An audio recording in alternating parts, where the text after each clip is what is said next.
നമസ്കാരം. National broadcasting news India news update.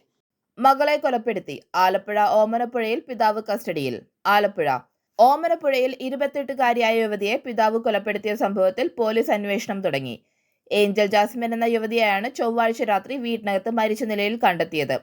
ആത്മഹത്യ എന്നാണ് ആദ്യം സംശയിച്ചിരുന്നത്. എന്നാൽ കഴുത്തിലെ പാടുകൾ കണ്ടതിനെ തുടർന്ന് പോലീസ് അന്വേഷണം ആഴത്തിലാക്കി. പോലീസ് മൃതദേഹം പരിശോധിച്ച് കഴുത്ത് ഞെരിച്ചാണ് മരണം സംഭവിച്ചതെന്ന് സ്ഥിരീകരിച്ചു. തുടർന്ന് പോലീസ് ജാസ്മിന്റെ പിതാവായ ജിസ്മോൻ എന്ന ഫ്രാൻസിസിനെ കസ്റ്റഡിയിലെടുത്ത് ചോദ്യം ചെയ്തപ്പോൾ ഇയാൾ കുറ്റം സമ്മതിക്കുകയും ചെയ്തു.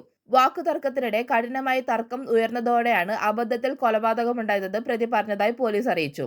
മകളെ കൊന്ന ശേഷം സംഭവം മറച്ചുവെക്കാൻ ശ്രമം നടത്തിയെന്നുമാണ് സംശയം തോന്നിയ നാട്ടുകാരാണ് പോലീസിന് വിവരം അറിയിച്ചതെന്നും അധികൃതർ പറഞ്ഞു. ജാസ്മിൻ ഭർത്താവുമായി പിണങ്ങി വീട്ടിൽ വന്ന് നിൽക്കുകയായിരുന്നു. ഒരു സ്വകാര്യ സ്ഥാപനത്തിൽ ജോലി ചെയ്തു വരികയായിരുന്നു ജാസ്മിൻ.